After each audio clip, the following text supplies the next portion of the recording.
Welcome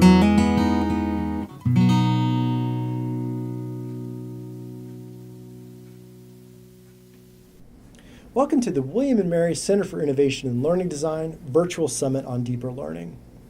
One of the hallmarks of deeper learning is to encourage students to take ownership over their learning, to differentiate instruction, to allow them to go deeper at their own pace and place.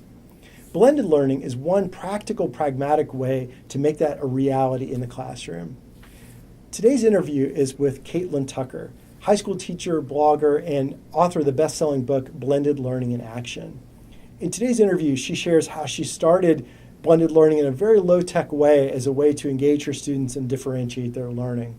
She goes on to share inspiring stories about how blended learning can really make learning more authentic for students and empower them in ways that are really aligned well with deeper learning. She also talks about the importance of a shifting mindset, both for students and for teachers, to really capitalize on the affordances of blended learning.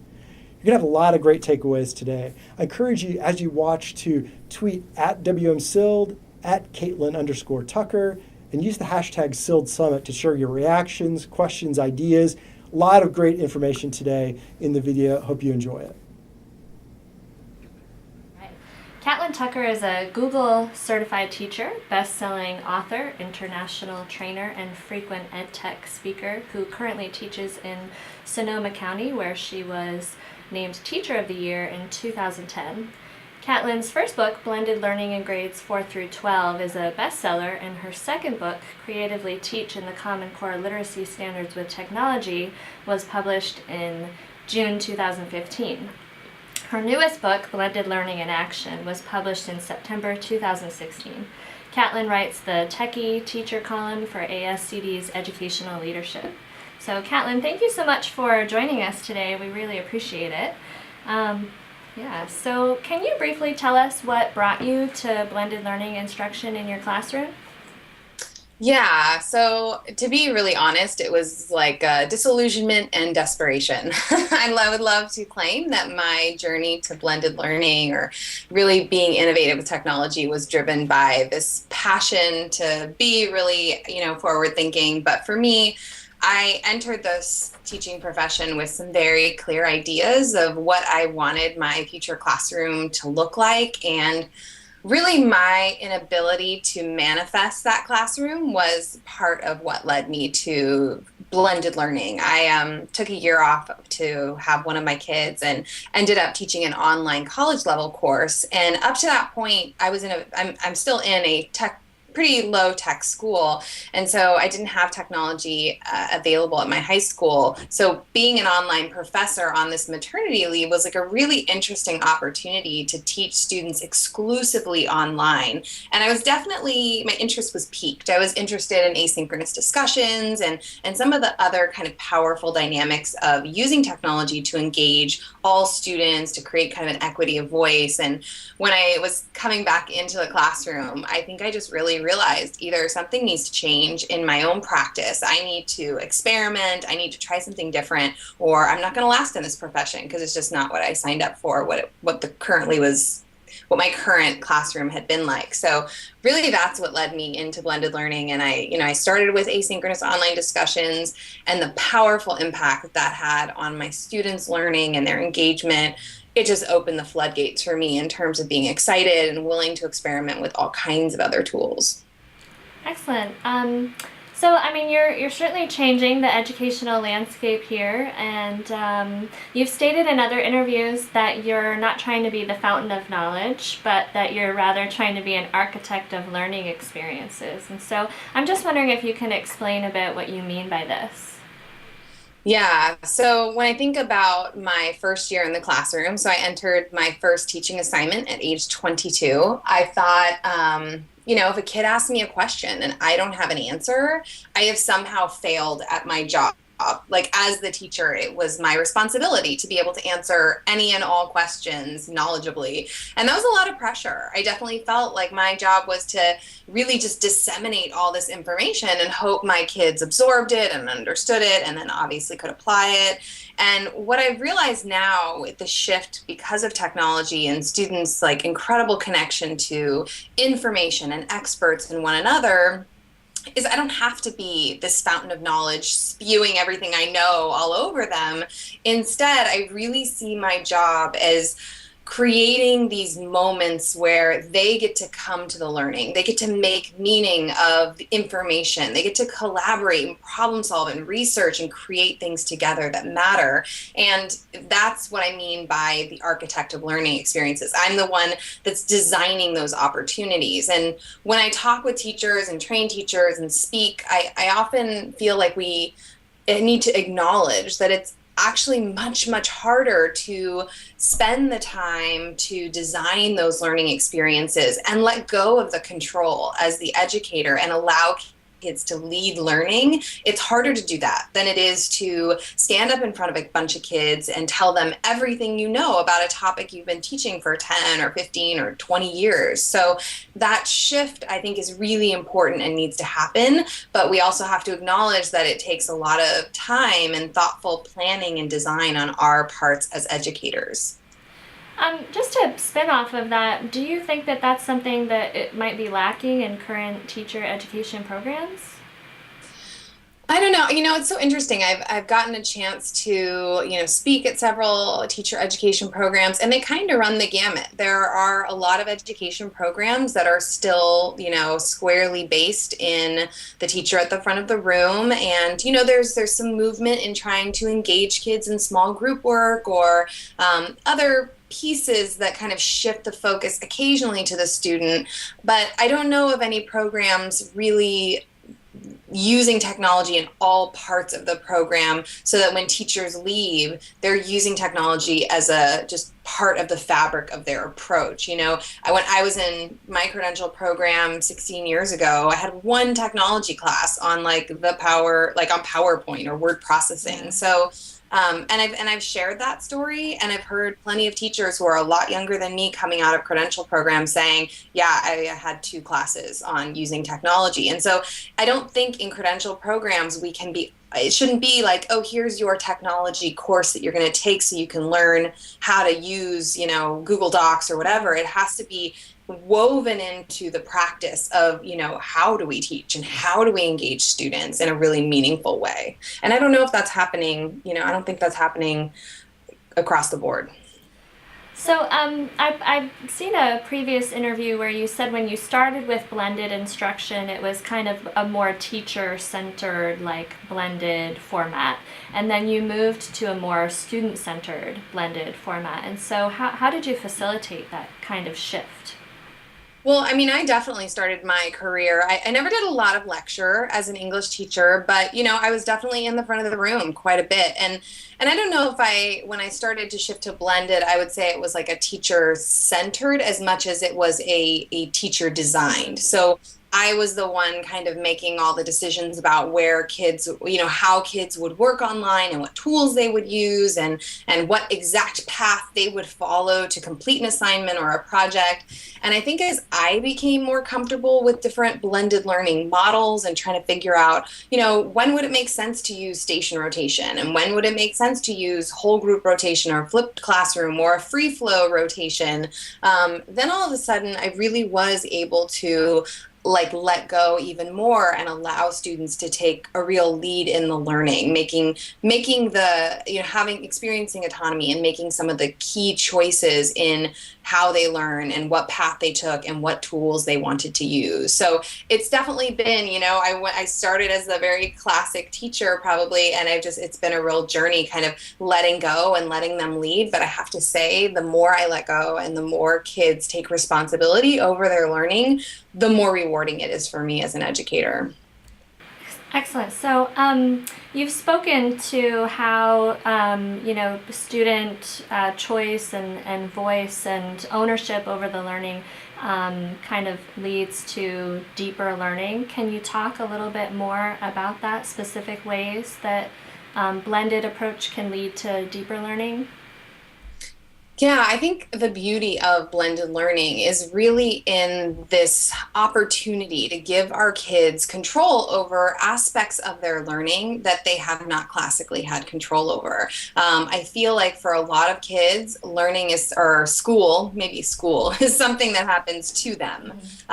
And for me, when I think about how do I really shift the focus to the student, how do I place the student at the center of learning, that's been a lot easier to do with blended learning models, because the whole point of the models is to give students control over the time, some control over the time, the place, the path, the pace of their learning, all of those four things. And so, if I'm able to flip my classroom and allow them to pace their learning at home and then use technology tools to engage them around that so they can come to class and really dive in with their peers and try to apply what they've learned, then they really are they're facing each other, they're working together, they are really at the center. And my job is to then just support them, to answer questions, troubleshoot, to scaffold for the kids who need additional support from me. And same with, other models like station rotation. You just think about kids moving through a series of online and offline stations.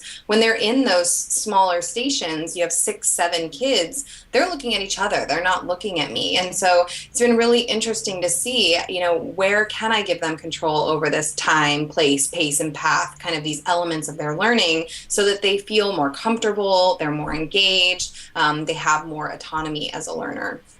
So you're talking about time, place, pace, and path as kind of necessary elements for blended learning to really work for students. And so I'm just wondering, what are some of the common pitfalls that may make implementation of blended learning less successful?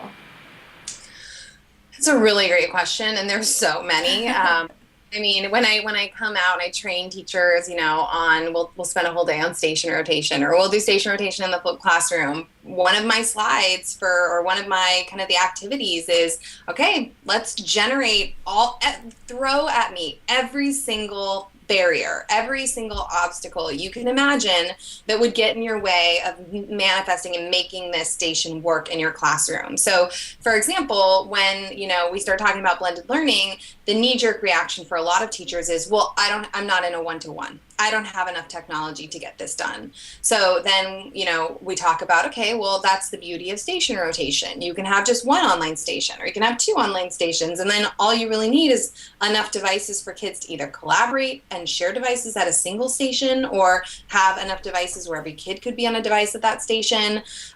You have teachers who they worry about, well, I don't have enough time. I don't have enough time to plan this. I don't have enough time to execute this. And so then it becomes about talking about, okay, how are we using our time? And okay, you're only on a 45-minute period. It doesn't mean you can't try the station rotation, but it may mean that you plan a station rotation lesson that spans 3 or 4 days.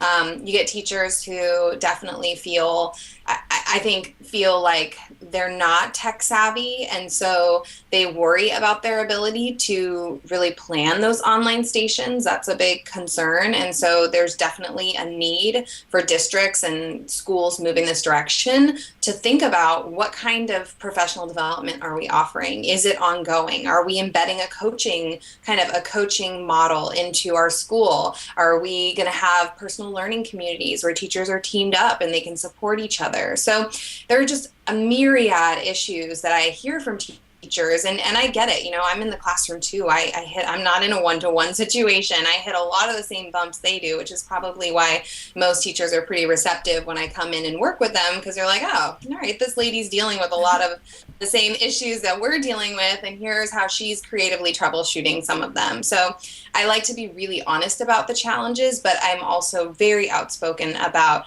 the benefits. And yeah, there are some kids who aren't going to watch your flip video. So then what do you do? What's an alternative for sending that video home? Could you wrap it into a rotation model so kids are watching the video in the classroom? And so there's lots of creative solutions to every challenge. And in fact, in my last book, the book that just came out, Blended Learning in Action, there's literally in each of the different models, there's a section that says challenges, creative solutions, just because I know that that's a big issue. Teachers want to know more about, how do I overcome these things that are really scary for me? Yeah, so I'm just thinking that the the blended approach requires a mindset shift, not only in just the students, but in teachers as well. You're talking about these barriers and how that can become a real problem in terms of people feeling like they can implement blended learning successfully. Can you talk a little bit about what's necessary for that mindset shift? Yeah, I think, it's really helpful if that shift begins at a school culture level.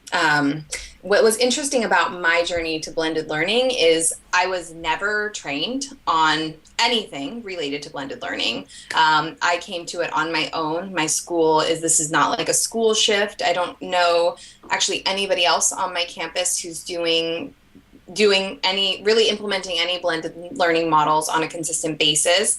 And so I had to aggressively pursue my own learning. And some teachers will do that. You'll get your early adopters, your really excited techie teachers kind of pursuing that and kind of going after it. But I think for your average teacher, there needs to be a leader in a leadership position with a vision that's developing a culture that really values thinking outside the box and trying new things and failing and that being okay to do. The more that the vision is established at the higher levels and then those leaders engage the stakeholders in the community, the teachers, the students, the parents, in a conversation about why are we going on this journey? Why are we going from a traditional approach to a blended approach? What's the value? And then kind of reinforcing that value, like I said, with a real when ongoing embedded professional development approach that's going to really support teachers, because we are asking a lot of them. When you shift from a traditional approach to a blended approach, not only are you exploring various models, you're being asked to use technology really fluidly, and for a lot of teachers that's very uncomfortable. The role of the teacher changes, the role of the student changes, the role of assessment changes. I mean, everything kind of shifts, and so teachers need a ton of support, and they do need that really strong leader with the vision who's engaging their voices and hearing them and making sure there's supports in place for them along the way.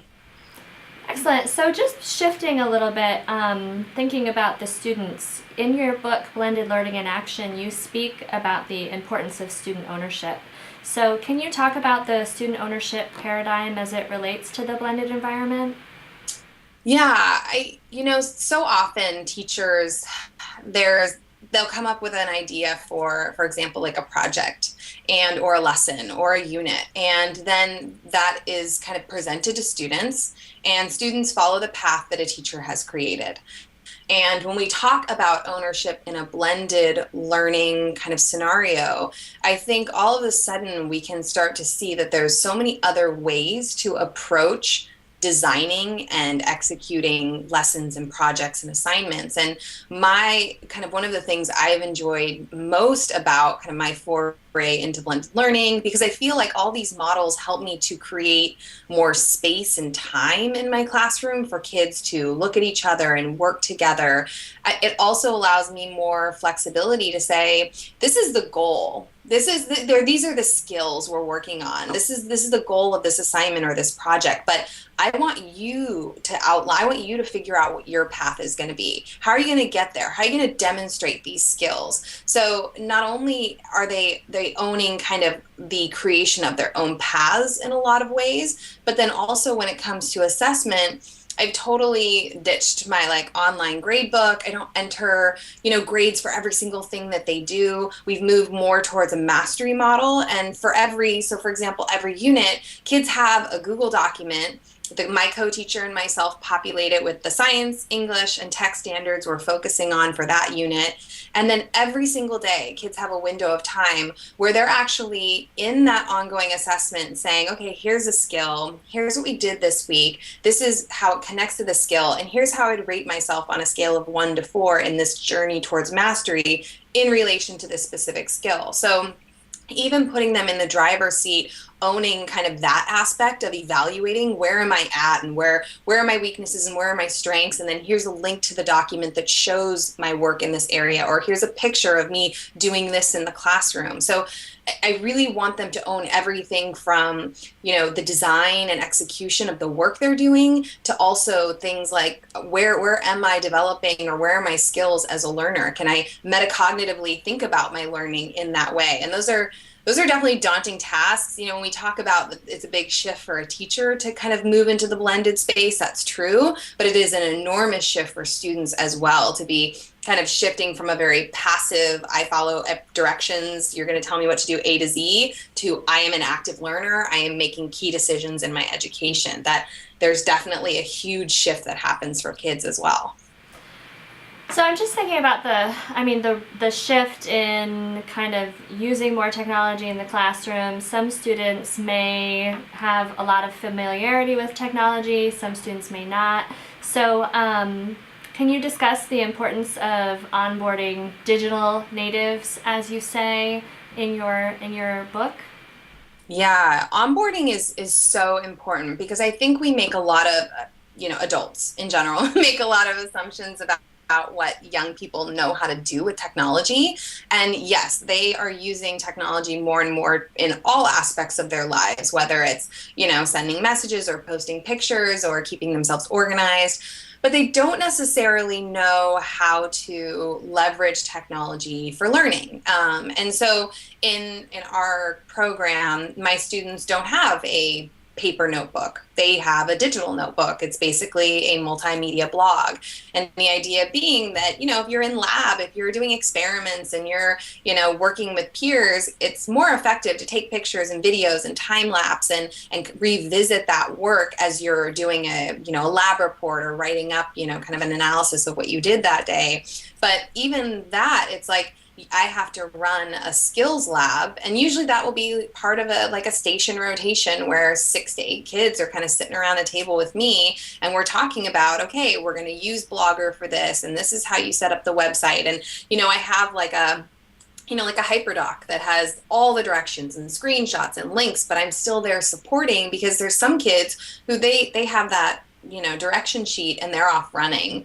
And then you have kids who they've never done anything online. They don't have a blog. They don't really spend time on the computer, like doing those kinds of activities. They don't know how to insert a picture. So we really have to drill down into a lot of those skills. And it's definitely a challenge for kids at first. So I try to tackle it as one tool at a time, make sure they're supported, they know how to navigate that tool, and then we kind of go on to the next one. And when we talk about technology, there's also this kind of parallel conversation that happens about what is appropriate in terms of our behavior and our kind of our online communication, our norms for this particular space, which is, really important conversations that have to happen, and learning that has to happen, and agreements that have to be established for us as a community as well. So onboarding is really important, not making assumptions about where kids are at, but really thoughtfully like leading them through kind of their first engagements with particular tools and strategies and,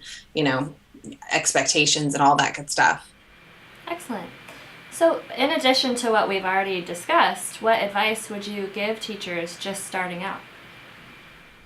One tool, one strategy. I know when I talk to teachers or I'll deliver a keynote and I'm sharing I use so many different tools with kids because I'm very much a believer that, if they're going to walk out of my class technology fluent, not just technology literate, but technology fluent, like they know what the best tool for a particular job is, then they have to be exposed to a lot of tools. And that can be daunting for teachers, especially teachers who are just starting out. So instead of feeling pressure to do it all at once, if they're moving to blended learning, maybe choosing one model that feels most comfortable. Maybe it's station rotation, maybe using one piece of technology, because this space is rapidly evolving. There's so many tech tools. And if teachers start to if they start feeling like they have to do it all, they are going to become discouraged. And I worry that they won't stick with it. I also really stress the importance that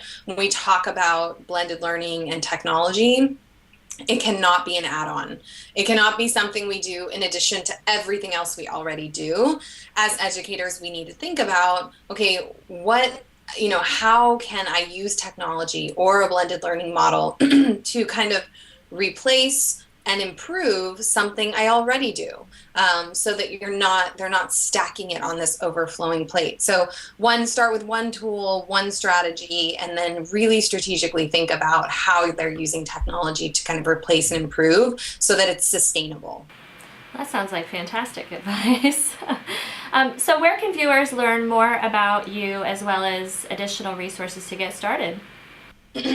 Well, all of my books are on Amazon, so they can definitely Google or go to Amazon and search that if they're interested in more concrete kind of resources. But I also write a blog at catlintucker.com, and it's over the years really evolved into a teaching blog where I'm talking about specific strategies, specific tools that I'm using with students and how I'm using it. And if I have resources, I'm constantly sharing links to Google Docs I've created and other resources. So that might be a good place for teachers who are just kind of looking to get some more tangible, concrete ideas for how to get this done. Because some of the literature in the blended space is a little philosophical. It's like big ideas stuff. And I, as a teacher in the classroom, am very focused on keeping things really practical and specific because I know that's helpful for me. So probably my blog, and then I'm on Twitter at Catlin_Tucker. So anybody looking for anything specific can definitely send me a tweet, and I'm happy to respond with any resources I have that might be helpful.